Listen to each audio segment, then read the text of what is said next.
Hey folks, how y'all doing? Fat Guy Flies RC. We're out here at the Avon Park Air Remodelers Club. We're going to take up the HobbyZone Carbon Cub S2. All right, right aileron, left aileron, up elevator, down elevator, right rudder, left rudder. Or if I have any rates. High rate. Oh, there we go. High rates 100%, 30% expo. Motor on. Timer set for 8 minutes. Running a 2200 3S inner. Kind of windy today. That's okay.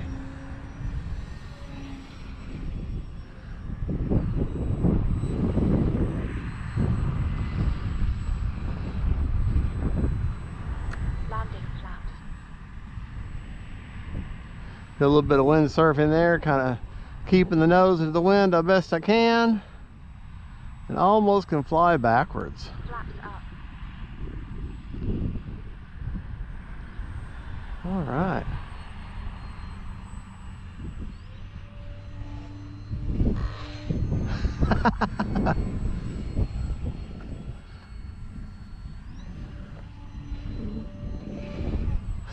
Plane's like, what are you doing to me?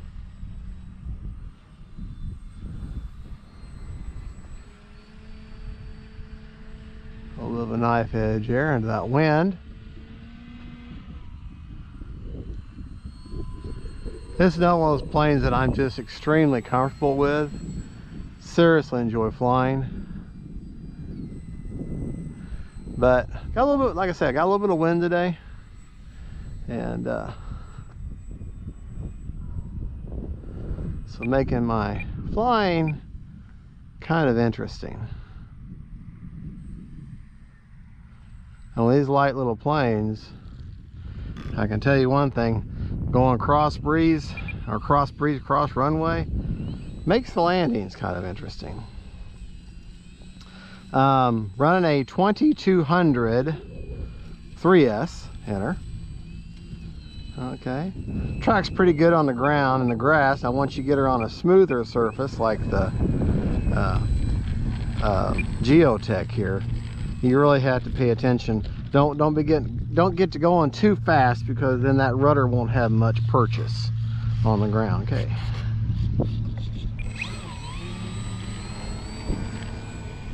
Just kind of bounces up in the air.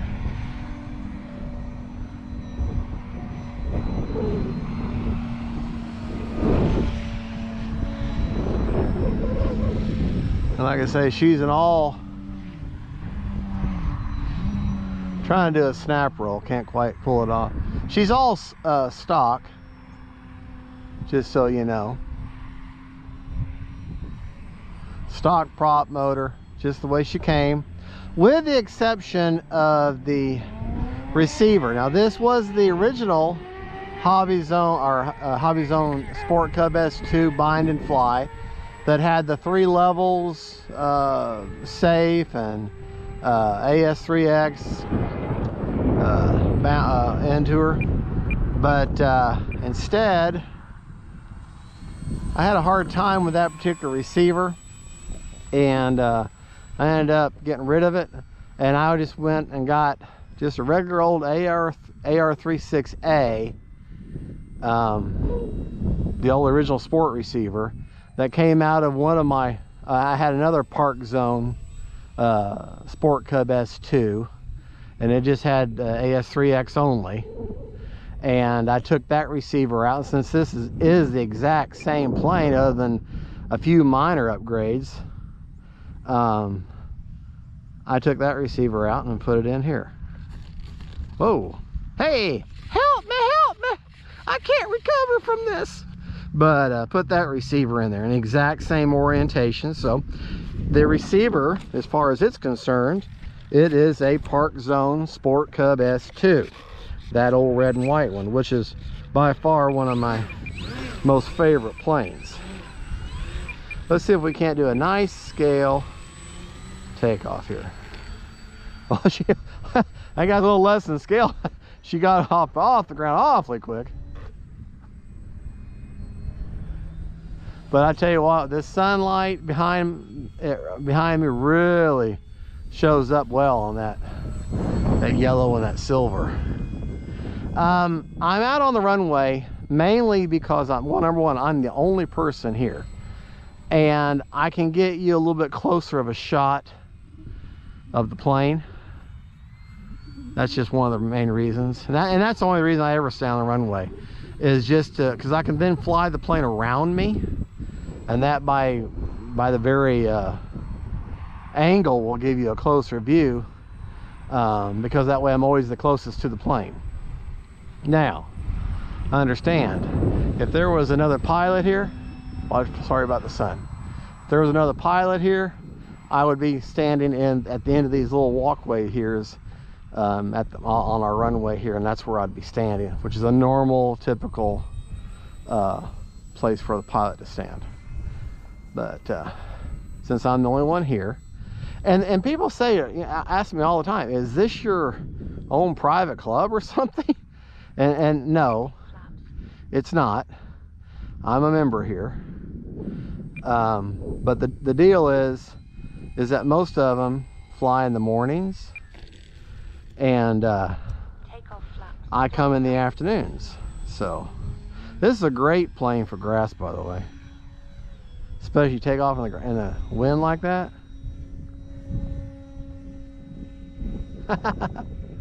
Little knife edge here. This plane also has the vortex generators.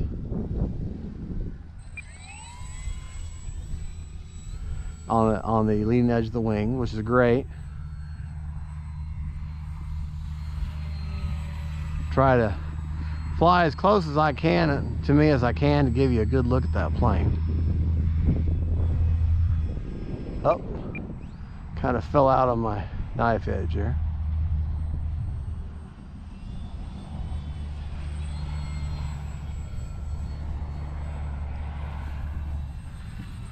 Just a great little plane just to throw up in the air and enjoy. Today's an awfully windy day though.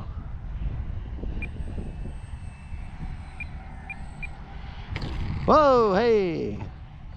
Bouncy, bouncy.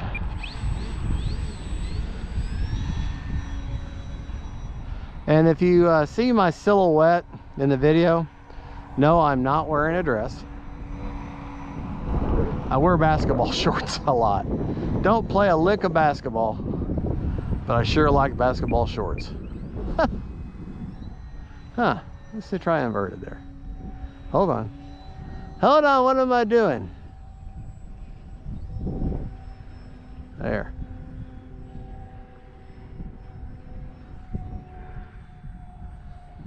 You're saying you're all over the place, man. Yeah, I know. I'm all over the place. Let's see if we can do a crosswind landing.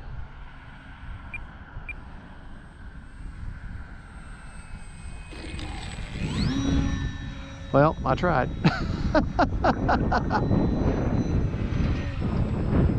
Like I say though, I'm running a 2200 3S. Of course, I was trying to do a crosswind runway landing with the wind.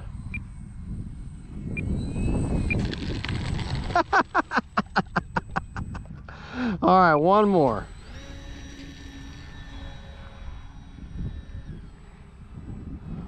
One more.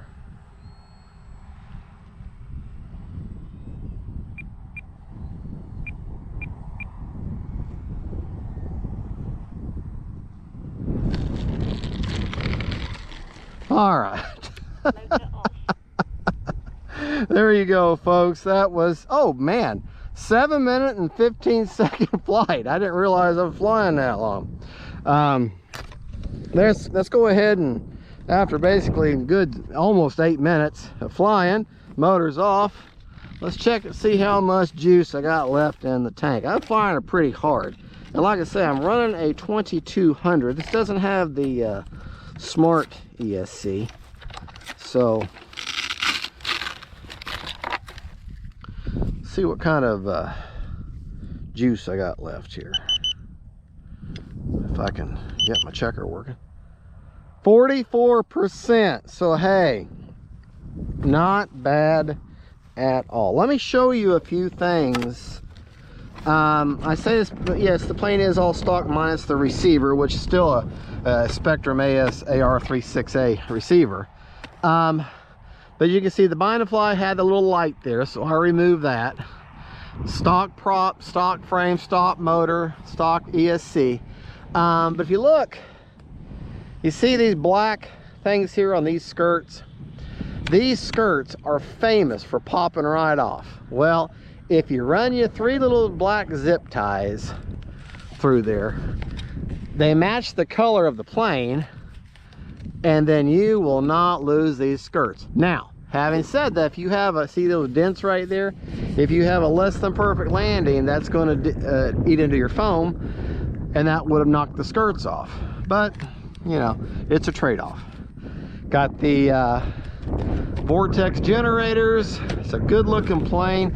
The silver and the yellow really show up really well in for orientation. I really enjoy flying this plane. It's a good trainer, just a good all-around plane, just a lot of fun. And here you go. Now if you notice, using my DX9, well, I've had problem after problem after problem. I got NX10 back again with a fixed charging port. But the original reason I sent it off was because I lost the British lady talking to you, the audio and all controls on the switches, the G and H switch on the right side of the transmitter. They wouldn't report on the screen. You can see them on the, like if I put my rates on there, and I could see the change in the control surface, but it wouldn't change on the screen. So it's like trying to use a computer with no monitor. And so I sent it off to them. They still didn't fix it, so sent it off to them again. This time they said, we're so sorry, must have been a mix-up or whatever, but they paid the shipping back, and they promised it'll be fixed, you know, or they'll warranty it out or give me a new transmitter or something. But I know I got faith in Horizon Hobby, and I do have faith in Spectrum. I just think my particular transmitter was a bum, and they're going to make it right. So thank you so much for watching. Don't forget to like and subscribe. That is the HobbyZone Carbon Cub S2. Great plane, great trainer, great for any pilot. I highly recommend it. It's in my top 5 favorite planes, probably my 3rd favorite plane.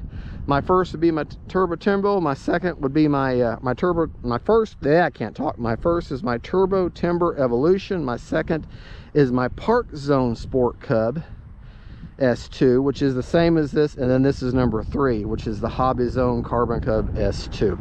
As far as regular planes, in jets, my favorite, of course, is the Avanti. All right, y'all have good, and don't forget to like and subscribe. God bless y'all. Merry Christmas. Jesus is Lord, and we'll see you later, folks. Bye bye.